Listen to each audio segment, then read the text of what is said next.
being a little down and out lately. Been a little bit sick, had a fever, and was kind of out for a few days. So we're back to working on this thing, doing some valve springs. I did get the valve spring compressor tool in, and the different one. I was using this guy before, and I want to show you the differences, I guess. So we're going to do this one. This one's really cool. It took a little bit of learning with it, but I got one done, and I'll show you the progress on the next head. Alrighty guys, so let's get started on this. So what I'm going to be using is the valve spring tool. I do have all of the stuff laid out that I need. So we have the valve locks, the retainers, the valve spring seals, and do have the little base plate dealies that all the springs are going to rest on. So these things are what the springs are going to rest on.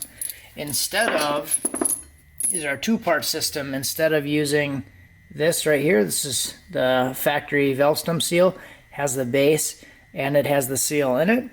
So what this is doing is replacing this as two separate units, because it's a dual spring and one is going to lock the inner spring, and this would essentially be too wide for the spring to go in. I can show you. So see how this isn't really going to work. So there's the inner spring. The inner spring, there's the inner spring popped out. The inner spring isn't going to sit correctly. So that's why we need to replace that thing. So now here's the one that comes with the kit.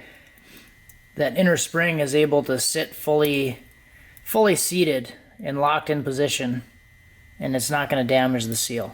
So what it does is it takes this smaller one and it replaces it so it fits inside there and you still get a good seal and don't wreck anything. So hopefully that was clear enough. Now we'll get through to the actual installation. So over here I do have these base plates already installed. I will uninstall them so I can reinstall them just for y'all in the video. So now what I need to do is I'm going to take the valves. Whoa, there's a light there. That's like when you go to grab the gallon of milk out of the fridge and you think it's full, but there's actually like an inch in the bottom of it, and you like throw it at the top of the fridge. That's exactly what just happened right there. Except it wasn't a gallon of milk, and I really had no excuse to do that besides the fact that I just hit the light. So what I'm going to do here is I'm just going to take a rag and wad it up underneath, just so it holds the valves up so they don't fall, because the chamber will allow them to fall a little bit. So these are tight in there. So now that that's there, I'll be able to take the valve stem seals, and what I'm going to do is I'm going to take a little bit of assembly lube.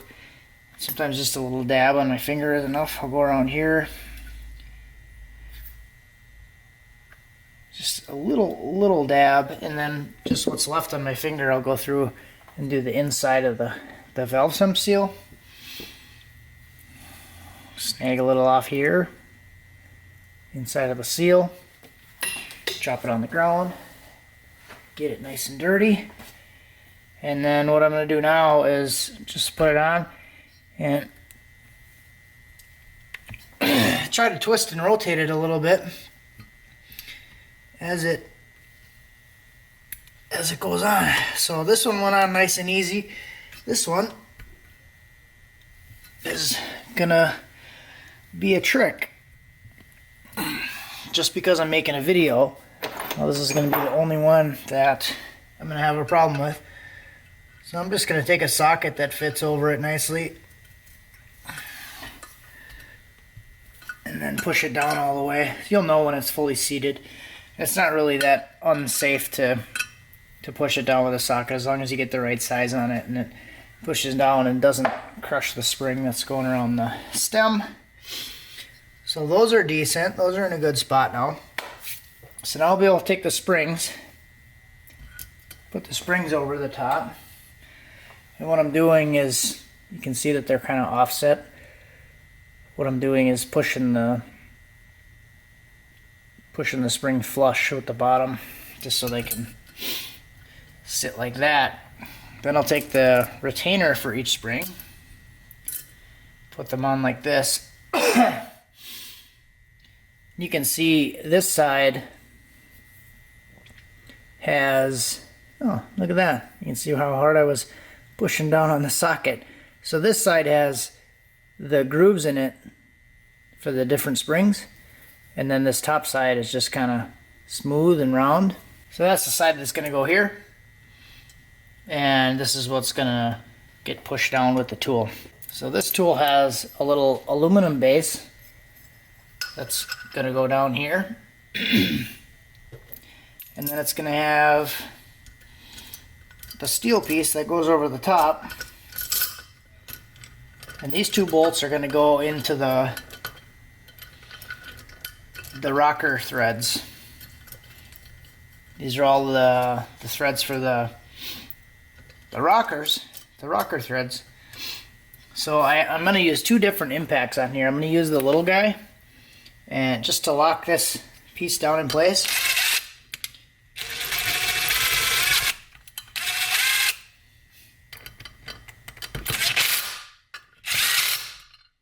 So we'll use a little guy to lock this down, and I'll show you why I'm switching in a little bit here. So this one, I just want to make sure that the springs are kind of centered over the tops of the valves is the best that I can.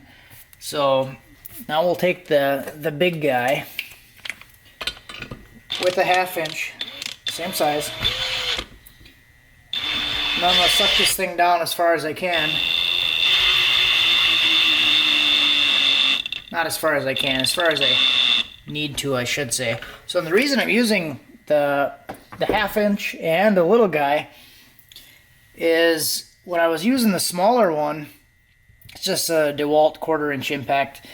When I was using the small one, even on the high setting, it would get like 1/4 of the way down with the dual springs, and then it would start, you know, doing the click, click, click, click, the ooga-doogas. It would start clicking a lot, and I don't want to do that with the threads.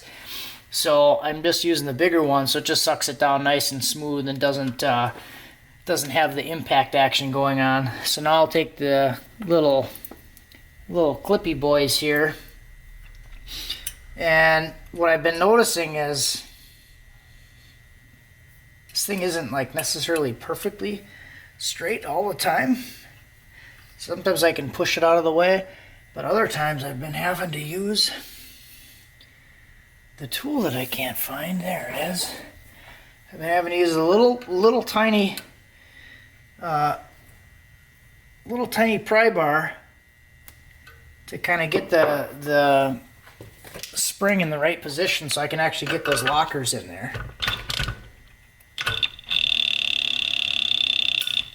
So there we go. Now we'll try that. So that one fell into position, and we'll do two more. See what we got to do here. So this one I'm probably going to have to do the same thing because it's a little bit off center.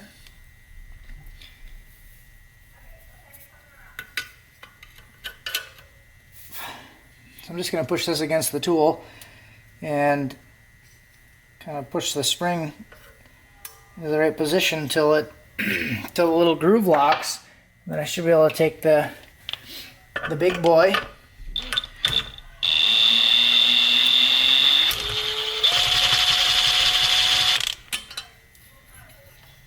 pull this thing off, switch back to the little guy.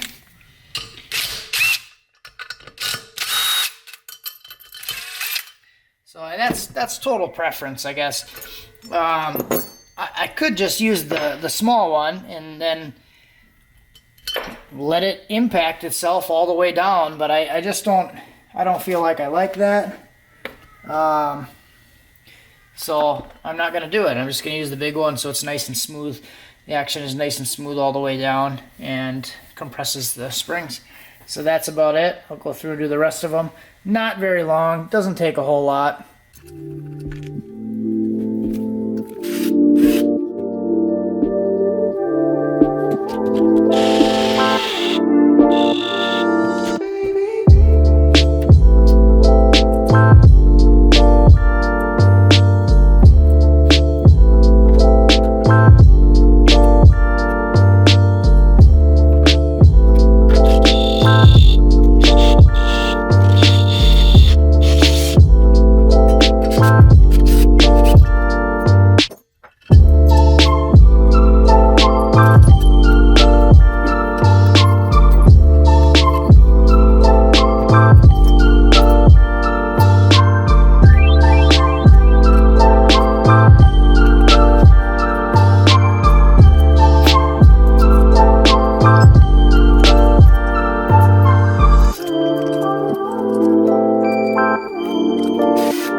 have the new valve springs in. We do have the chrome moly push rods in there, so you know it's good. So this should be interesting. New cam, Little John Motorsports twin turbo cam, stage 1 twin turbo cam with the 660 lift springs, I believe they are, and the chrome moly rods.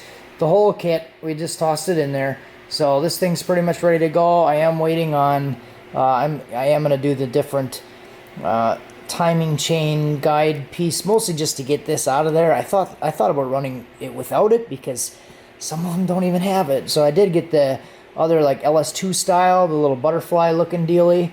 So I'm going to get that in there probably tomorrow, and then this thing will be pretty much ready for timing cover, and then I'm still waiting on the oil pan and pickup tube and stuff to come in. So that's in the mail on the way here. I hope. I ordered it. It should be here soon. So this thing will get pretty much ready to go in pretty soon. Got to do the back cover yet. I just kind of hand tightened them, but we're getting there. It's coming along.